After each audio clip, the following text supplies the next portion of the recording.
अस्सलाम वालेकुम स्टूडेंट, कैसे हैं आप? उम्मीद है कि आप खैरियत से होंगे। आज की इस लेक्चर के अंदर हम इंग्लिश स्ट्रक्चर्स की बात कर लेंगे, उसके बारे में पढ़ेंगे, क्योंकि जब कभी भी हम इंग्लिश बोल रहे होते हैं तो उसमें हम बहुत सारे स्ट्रक्चर्स का इस्तेमाल करते हैं। तो आइए शुरू कर लेते हैं। आज का जो पहला स्ट्रक्चर है हमारे पास, वाइल प्लस वर्ब की फोर्थ फॉर्म हम कब इस्तेमाल करेंगे।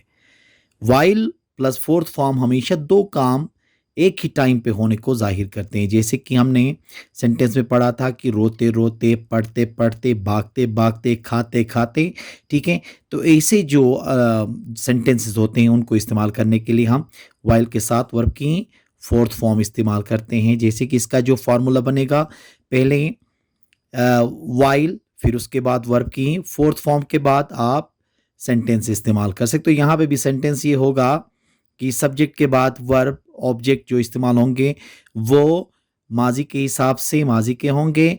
मतलब टेंस जो भी आप इस्तेमाल करें, सेंटेंस आप उसी का इस्तेमाल कर सकते हैं। जैसे कि देखें, पढ़ते पढ़ते वो सो गया। अब देखें ना, एक दफ़ा पढ़ने की बात नहीं हो रही यहाँ पे। पढ़ते पढ़ते सो गया का मतलब है वो पढ़ भी रहा था और सो भी रहा था। मतलब एक काम जैसे ही ख़त्म हो गया तो दूसरा काम हो गया। अब देखें, while studying he slept, while studying he slept, भागते भागते वो गिर गया, भागते भागते वो गिर गया। while running he fell down, while running he fell down, बच्चा रोते रोते सो गया, बच्चा रोते रोते सो गया। while weeping the child slept, while weeping the child slept, तो इसका मतलब ये हुआ कि ऐसे जुमले जिसमें रोते रोते, खेलते खेलते, हंसते हंसते, ये ऐसे जुमले जो होंगे वो किस पे हम बनाएंगे? वाइल पे बनाएंगे। वाइल के साथ हम क्या करेंगे? वर्ब की फोर्थ फॉर्म का हम इस्तेमाल करेंगे। अब देखें, किसी के भी होते हुए के लिए क्या होता है? अगर आपके होते हुए हो गया तो इन योर प्रेजेंस होगा, मेरे होते हुए इन माय प्रेजेंस, हमारे होते हुए इन आर प्रेजेंस, उनके होते हुए इन देयर प्रेजेंस। मतलब ये है कि सब्जेक्ट जैसा भी हो उसके हिसाब से हम क्या लगा सकते हैं? यूर लगा सकते हैं, माई, आर, देयर, हिज, हर या इट्स का हम इस्तेमाल कर सकते हैं। इसका फार्मूला क्या होगा? देखें, इन के बाद जो सब्जेक्ट आएगा वो उसकी प्रेजेंस लगा के फिर आगे हम सेंटेंस इस्तेमाल कर सकते हैं। सेंटेंस कोई भी हो सकता है, वो किसी भी टेंस का हो सकता है। अब देखें, जैसे कि आपके होते हुए वो यहां नहीं आ सकता, आपके होते हुए वो यहां नहीं आ सकते। यहां पे आप है तो यहां से इन यूर कर लेंगे, ठीक है। जैसे कि in your presence he can not come here, in your presence he can not come here. इसको इस तरह से भी हम कह सकते हैं कि he cannot come here in your presence, he cannot come here in your presence। मतलब in your presence आप शुरू में भी लगा सकते हो, उसको लास्ट में भी आप इस्तेमाल कर सकते हैं।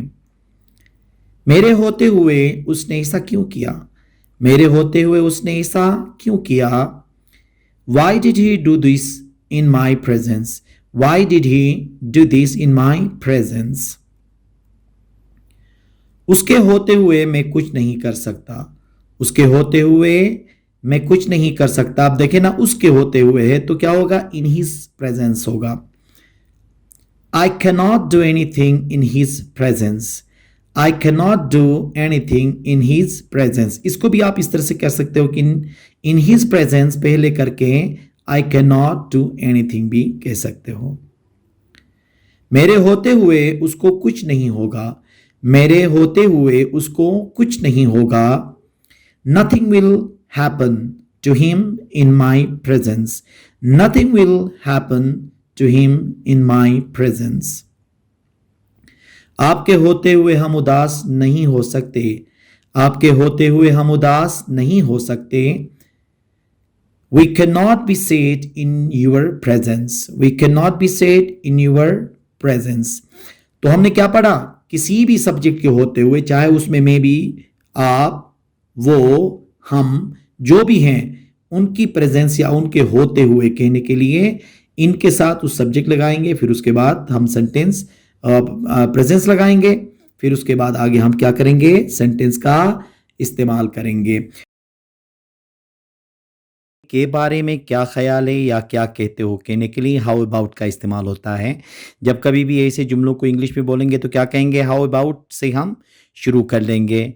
इसका जो फार्मूला बनेगा, पहले हाउ अबाउट, फिर उसके बाद जो वर्ब आएगा वो हमेशा वर्ब की फोर्थ फॉर्म मतलब आईएनजी फॉर्म में आएगा, फिर उसके बाद ऑब्जेक्ट और आगे अदर वर्ड्स आएंगे। जैसे कि इस्लामाबाद जाने के बारे में क्या ख्याल है, इस्लामाबाद जाने के बारे में क्या ख्याल है। How about going to Islamabad, how about going to Islamabad. Party यहाँ अरेंज करने के बारे में क्या ख्याल है, पार्टी यहाँ अरेंज करने के बारे में क्या ख्याल है। How about arranging a party here, how about arranging a party here. क्या कहते हो आज होटल में ठहरें, क्या कहते हो आज होटल में ठहरें। How about staying in hotel today, how about staying in hotel today. क्या ख्याल है अगले महीने एकेडमी में दाखिला लें, क्या ख्याल है अगले महीने एकेडमी में दाखिला लें।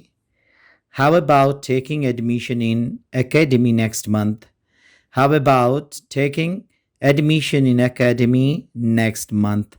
तो क्या ख्याल है मतलब के बारे में क्या ख्याल है या क्या कहते हो कहने के लिए हम किस चीज़ का इस्तेमाल करेंगे, हाउ अबाउट का इस्तेमाल करेंगे, फिर वर्ब की फोर्थ फॉर्म, फिर ऑब्जेक्ट और आगे जो अदर वर्ड्स हैं वो हम इस्तेमाल कर लेते हैं। कांट हेल्प ये इस्तेमाल होता है के बगैर रह नहीं सकता या नहीं रह पाता, मतलब कोई ऐसी आदत होती है जिसके वो काम किए बगैर हम रह नहीं सकते, मतलब वो बर्दाश्त हमसे नहीं होता है, उस सेंस में हम क्या इस्तेमाल करते हैं, कांट हेल्प का इस्तेमाल कर लेते हैं। इसका फार्मूला क्या होगा देखें, पहले सब्जेक्ट, फिर उसके बाद कांट हेल्प, फिर वर्ब की फोर्थ फॉर्म और आगे जो भी वर्ड्स आएंगे, ठीक है। अब ये कैंट हेल्प जो है वो ज़माने के हिसाब से चेंज होगा, जब हम माजी की बात करेंगे तो कुड नॉट हेल्प का यहाँ पे इस्तेमाल करेंगे। जैसे कि देखें, मैं अंग्रेज़ी बोले बगैर रह नहीं सकता, मैं अंग्रेज़ी बोले बगैर रह नहीं सकता, इसका मतलब है कि अंग्रेज़ी बोलने की आदत ऐसी है कि मैं जब तक नहीं बोलूँगा मुझसे बर्दाश्त नहीं होता है, ठीक है। तो इसको इंग्लिश में कैसे बयान करेंगे देखें, I can't help speaking English, I can't help speaking English. वो गेम खेले बगैर रह नहीं सकता, वो गेम खेले बगैर रह नहीं सकता। He can't help playing game, he can't help playing game. वो बिरयानी खाए बगैर रह नहीं सका, वो बिरयानी खाए बगैर रह नहीं सका, ये माजी का है, तो फिर क्या होगा देखें, he couldn't help eating biryani, he couldn't help eating biryani. जैसे कि मैंने पहले कहा था कि ये कैन किस में चला जाएगा, कुड में चला जाएगा। हम उसके बारे में सोचे बगैर नहीं रह सके, हम उसके बारे में सोचे बगैर नहीं रह सके। We couldn't help thinking about him, we couldn't help thinking about him। I would if I could ये इस्तेमाल कब होता है देखें, अगर मैं कर सकता तो करता कहने के लिए ये इस्तेमाल होता है।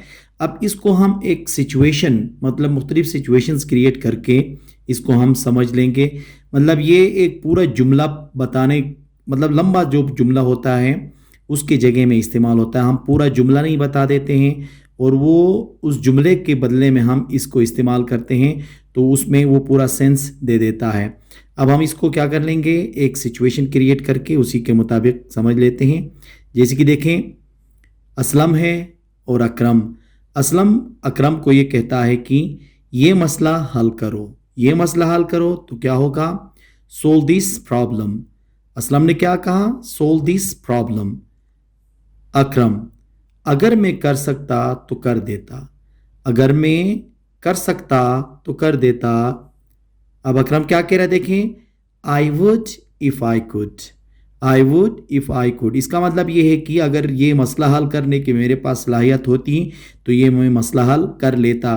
तो ये पूरा जुमला बताने से, जैसे कि I would solve this problem if I could, ये कहने के बजाय हम क्या इस्तेमाल करते हैं, आई वुड इफ़ आई कुड, अगर मैं कर सकता तो कर देता। इसी तरह दूसरा एक सिचुएशन देखें जिसमें उस्ताद शागिर्द से कहता है इस सवाल का जवाब दो, इस सवाल का जवाब दो, तो क्या होगा, आंसर दिस क्वेश्चन। टीचर ने क्या कहा, आंसर दिस क्वेश्चन। अब शागिर्द क्या कहेगा देखें, तालिब इल्म कहता है अगर मैं जवाब दे सकता तो दे देता, अगर मैं जवाब दे सकता तो दे देता, तो वो क्या कहेगा student, I would if I could. I would if I could का मतलब ये है कि अगर मैं दे सकता तो दे देता। क्या दे देता? जवाब। मतलब जवाब अगर मुझे आता तो मैं आसानी से ज़रूर दे देता। तीसरा जो सिचुएशन है देखें, एक दुकानदार की है। दुकानदार कहता है गाहक से ये मोबाइल खरीदो। क्या कह रहा है? ये मोबाइल खरीदो। तो क्या कहेगा? Buy this mobile. Buy this mobile किसने कहा? शॉपकीपर ने गाहक को कहा कि ये मोबाइल खरीदो। मतलब वो मोबाइल अच्छा सा था तो उसने गाहक के लिए ये ऑफर किया कि यार ये वाला आप खरीदें। अब गाहक क्या कहता है देखें, अगर मैं खरीद सकता तो ज़रूर खरीदता। अगर मैं खरीद सकता तो ज़रूर खरीदता। तो क्या कहेगा? कस्टमर ने कहा I would if I could. I would if I could.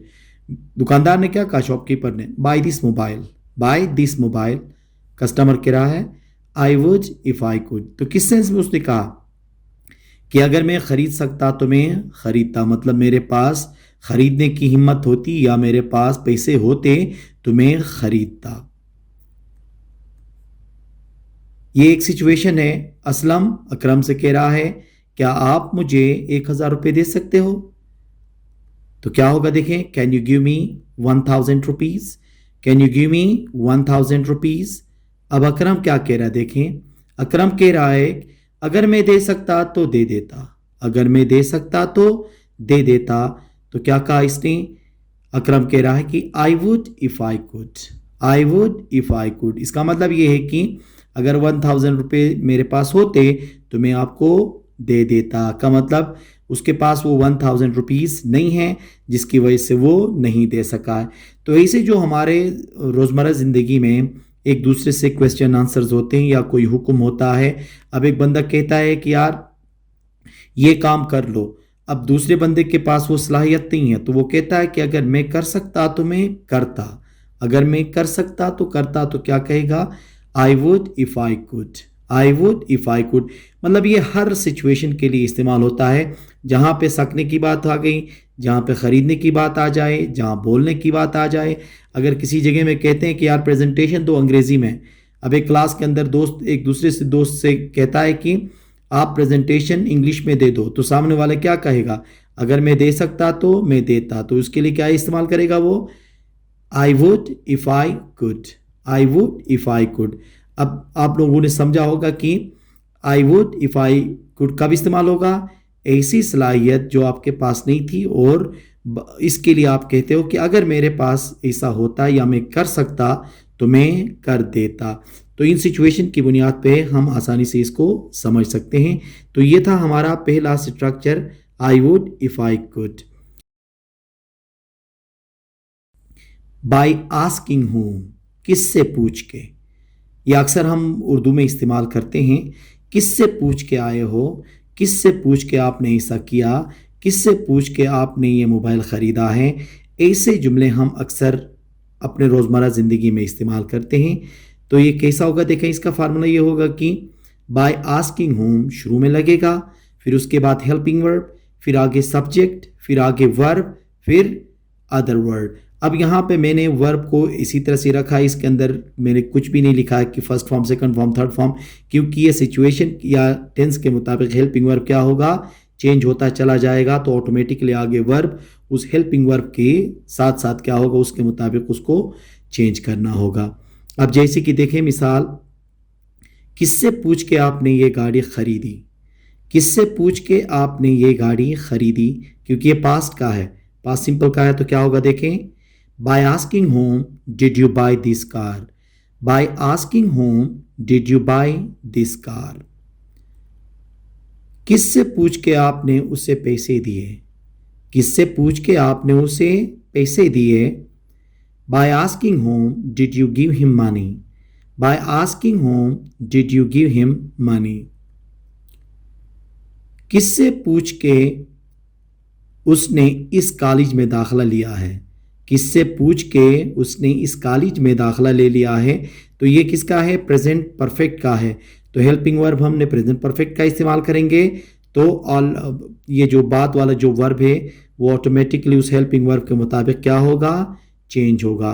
जैसे कि देखें, by asking home has he taken admission in this college.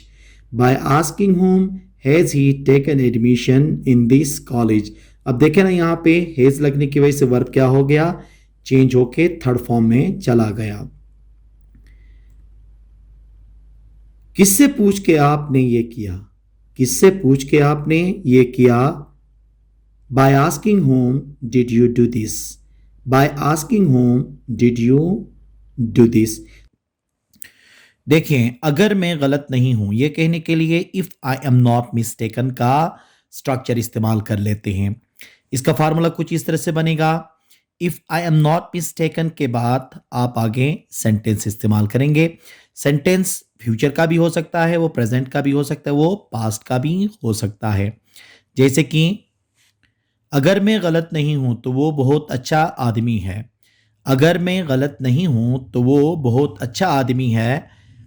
If I am not mistaken he is very good man. If I am not mistaken he is very good man. अगर मैं गलत नहीं हूं तो आपके पास इस वक्त 1,000 रुपए हैं। अगर मैं गलत नहीं हूं तो आपके पास इस वक्त 1,000 रुपए हैं। If I am not mistaken, you have 1,000 rupees at this time. If I am not mistaken, you have 1,000 rupees at this time. अगर मैं गलत नहीं हूं तो कल वो यहां नहीं था। अगर मैं गलत नहीं हूं तो कल वो यहां नहीं था। If I am not mistaken, he was not here yesterday. If I am not mistaken, he was not here yesterday. अब यहाँ पे देखें ना, मैंने कहा था कि if I am not mistaken के बाद का जो सेंटेंस है वो पास्ट का भी हो सकता है, तो यहाँ पे पास्ट का सेंटेंस है। अगर मैं गलत नहीं हूं तो आपके पास मेरा मोबाइल है। अगर मैं गलत नहीं हूं तो आपके पास मेरा मोबाइल है। If I am not mistaken, you have my mobile. If I am not mistaken, you have my mobile.